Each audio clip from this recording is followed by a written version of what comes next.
Cina tak bisa lagi remehkan Indonesia. Ini perbandingan kekuatan saat ini. Siapakah yang lebih kuat?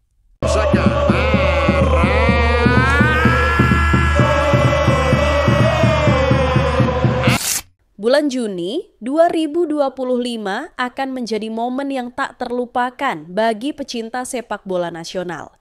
Laga kualifikasi Piala Dunia 2026 antara Timnas Indonesia dan Timnas Cina yang dijadwalkan berlangsung di Stadion Utama Gelora Bung Karno, Jakarta, diprediksi menjadi salah satu pertandingan paling menentukan dalam sejarah sepak bola Asia Tenggara dan Asia Timur. Bukan hanya karena posisi kedua tim yang berdekatan di klasemen grup C, tetapi juga karena implikasi besar yang ditawarkan oleh laga ini. Peluang langka menuju panggung dunia. Stadion GBK dengan kapasitas lebih dari 77.000 penonton bukan hanya sekedar arena pertandingan. Ia adalah simbol kebangkitan, emosi, dan semangat kolektif rakyat Indonesia. Antusiasme masyarakat sudah terasa bahkan sebulan sebelum laga dimulai. Tiket yang habis dalam hitungan jam, media sosial yang riuh membahas taktik, susunan pemain, dan peluang lolos. Semua menjadi pertanda bahwa ini lebih dari sekedar pertandingan sepak bola. Latar belakang pertemuan ini semakin dramatis jika menilik perjalanan kedua tim selama babak kualifikasi. Timnas Indonesia yang selama beberapa dekade sempat berada di bawah bayang-bayang negara-negara Asia lainnya, kini hadir dengan semangat baru. Dipimpin oleh pelatih asal Belanda, Patrick Kluivert, dan diperkuat sejumlah pemain muda potensial serta wajah-wajah baru pemain keturunan, skuad Garuda seolah menemukan identitas dan keberanian untuk menantang kekuatan-kekuatan mapan. Sebaliknya, Timnas Cina datang dengan luka dan tekanan. Meski secara historis mereka memiliki pencapaian lebih baik, termasuk satu kali tampil di Piala Dunia 2002, performa mereka dalam beberapa tahun terakhir jauh dari harapan. Kekalahan beruntun di fase grup membuat posisi mereka terancam, dan pertandingan melawan Indonesia menjadi salah satu kesempatan terakhir untuk menjaga nyala api harapan. Di luar teknis sepak bola, laga ini juga membawa beban simbolis tentang kebangkitan kawasan Asia di pentas dunia. Ketika Asia Tenggara ingin menunjukkan taringnya, dan ketika negara-negara seperti Cina berjuang mempertahankan dominasi, pertandingan ini menjadi representasi kecil dari pergeseran kekuatan regional. Yo, ayo semua, saatnya kita bangkit. Indonesia, Garuda Perkasa.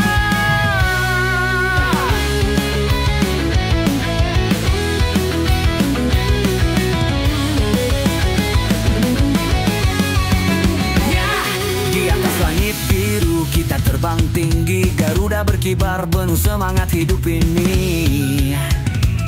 Kita tak pernah mundur, tak kenal lelah. Indonesia.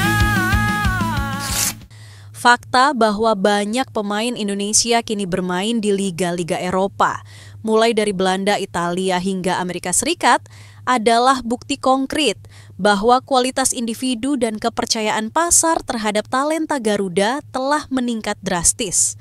Di sisi lain, Tiongkok masih bergantung pada pemain-pemain domestik yang bermain di Liga Super Tiongkok, sebuah liga yang pernah digadang-gadang sebagai calon pesaing Premier League namun kini tengah berjuang untuk kembali relevan. Menurut data terbaru dari Transfermarkt, berikut adalah daftar pemain Timnas Indonesia berdasarkan nilai pasar tertinggi. Meis Hilgers, FC Twente, dengan nilai pasar 156,43 miliar rupiah. Emil Audero, Como 1907, dengan nilai pasar 86,91 miliar rupiah. Jai Itzes, Venezia, dengan nilai pasar 86,91 miliar rupiah. Kevin Dix, FC Copenhagen, dengan nilai pasar 78,22 miliar rupiah. Calvin Verdong, NEC Nijmegen, dengan nilai 43,45 miliar rupiah. Martin Pas, FC Dallas, dengan nilai pasar 31,29 miliar rupiah. Tom Hay, Almer City, dengan nilai 27,46 miliar rupiah. Ole Romeni, Oxford United, dengan nilai pasar 22,60 miliar rupiah. Sandy Walsh, Yokohama F. Marinos, dengan nilai pasar 17,31 miliar rupiah. Dean James, Go Ahead Eagles, dengan nilai pasar 17,31 miliar rupiah. Cerita besar, bangkitlah sekarang waktunya. Tak ada yang bisa halangi kita. Garuda Perkasa tak pernah menyerah. Kita lawan dunia bersatu selamanya. Garuda Perkasa terbang menembus angkasa. Dengan kekuatan hati kita takkan tergoyahkan. Dari Sabang ke Merauke, satu tekad, satu jiwa, Indonesia. Sementara itu, Timnas Cina memiliki nilai pasar yang lebih stabil dengan beberapa pemain bintang yang telah lama menjadi andalan. Berikut adalah daftar pemain Timnas Cina berdasarkan nilai pasar. Serginho, Beijing Guoan, dengan nilai pasar 31,29 miliar rupiah. Wu Lei, Shanghai Port, dengan nilai pasar 20,86 miliar rupiah. Chen Jieju, Shanghai Shenhua, dengan nilai pasar 15,64 miliar rupiah. Zhang Yuning, Beijing Guoan, dengan nilai pasar 14,77 miliar rupiah. Wei Shihao, Guangzhou FC, dengan nilai pasar 13,91 miliar rupiah. Tias Browning, Shanghai Port, dengan nilai pasar 13,04 miliar rupiah. Wen Nengxi, Guangzhou FC, dengan nilai pasar 11,30 miliar rupiah. He Taohu, Shanghai Port, dengan nilai pasar 10,43 miliar rupiah. Liang Minglin, Beijing Guoan, dengan nilai pasar 10,43 miliar rupiah. Hao Yangshu, Shanghai Shenhua, dengan nilai pasar 8,69 miliar rupiah. Zhen Wei, Shanghai Port, dengan nilai pasar 8,69 miliar rupiah. Dengan nilai pasar yang lebih tinggi dan kedalaman skuad yang lebih merata, Timnas Indonesia memiliki keunggulan dalam hal kualitas individu pemain. Namun, pengalaman dan stabilitas yang dimiliki oleh pemain-pemain senior Cina tetap menjadi faktor yang tidak bisa diabaikan dalam pertandingan nanti. Kita akan terus berlari.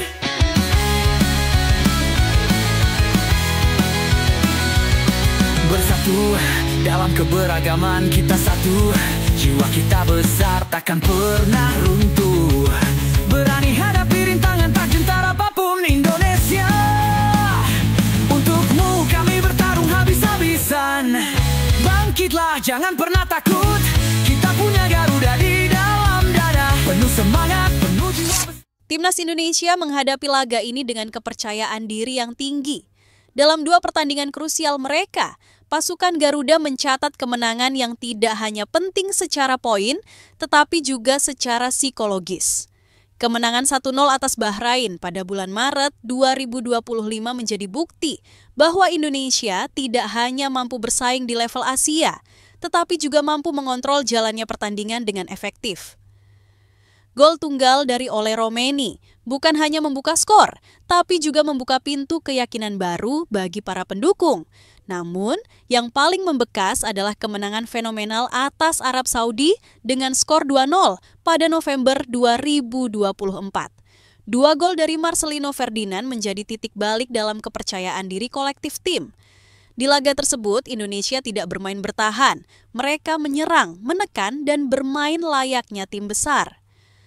Arab Saudi yang tampil di Piala Dunia 2022 dan selalu menjadi langganan unggulan Asia dibuat frustrasi dan tak berkutik. Kemenangan itu pun menjadi headline di media regional dan internasional, menyebut Indonesia sebagai kuda hitam baru Asia. Tentu tidak semua berjalan mulus. Kekalahan 1-5 dari Australia menjadi pengingat bahwa konsistensi masih menjadi pekerjaan rumah.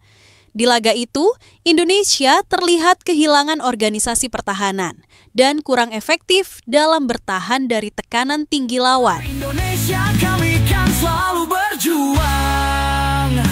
Garuda Perkasa terbang menembus angkasa. Dengan kekuatan hati kita takkan tergoyahkan dari Sabang ke Merauke. Jika Indonesia sedang menanjak, maka Cina berada dalam kurva menurun yang mengkhawatirkan.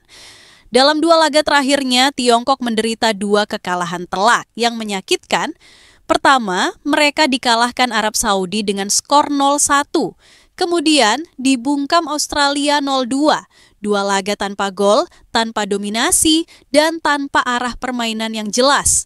Absennya striker andalan Wulei di 2 pertandingan itu menjadi salah satu alasan mandulnya serangan Cina. Kini, menjelang laga melawan Indonesia, Wulei dipastikan kembali dan membawa harapan baru. Pemain yang telah mencetak lebih dari 35 gol untuk negaranya, itu diharapkan menjadi solusi instan atas kemandulan yang terjadi.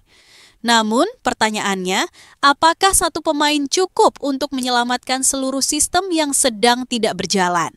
Kritik tajam juga datang dari media dalam negeri Tiongkok yang menyoroti betapa lambatnya regenerasi pemain dan stagnannya pola permainan. Pelatih Cina berada dalam sorotan tajam, dengan banyak pengamat memprediksi bahwa hasil buruk di GBK bisa menjadi akhir dari karirnya bersama tim nasional.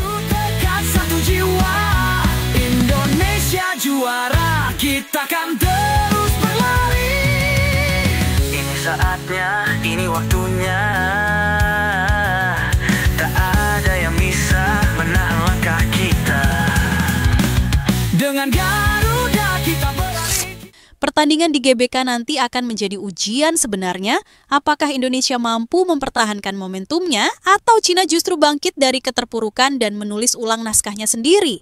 Yang pasti, dari sisi performa terkini, Garuda terbang lebih tinggi, sementara Naga Merah sedang mencari arah angin untuk kembali ke langitnya. Berdasarkan simulasi dari berbagai analis dan prediksi yang beredar di platform seperti ESPN dan AFC Stats Center, Indonesia kini memiliki probabilitas 48–55% untuk lolos ke babak selanjutnya. Sebuah lonjakan besar jika dibandingkan posisi mereka 3 tahun lalu. Sementara Cina berada di angka 15–20% dan hanya akan meningkat drastis jika menang di Jakarta. Namun, sepak bola tak pernah bisa dihitung mutlak lewat statistik. Atmosfer GBK, performa saat pertandingan, bahkan satu momen seperti kartu merah atau gol di menit akhir bisa mengubah segalanya. Itulah sebabnya laga ini disebut sebagai final kecil.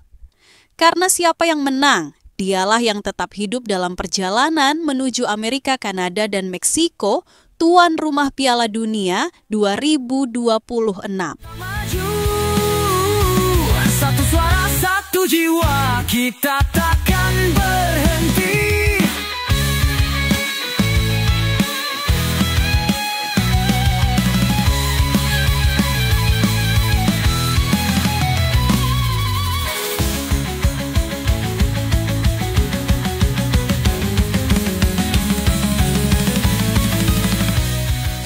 Timnas Indonesia berada dalam posisi yang menjanjikan. Dengan 2 kemenangan besar atas Bahrain dan Arab Saudi, Garuda mengoleksi poin penting dan kini menjadi penantang serius di grup C.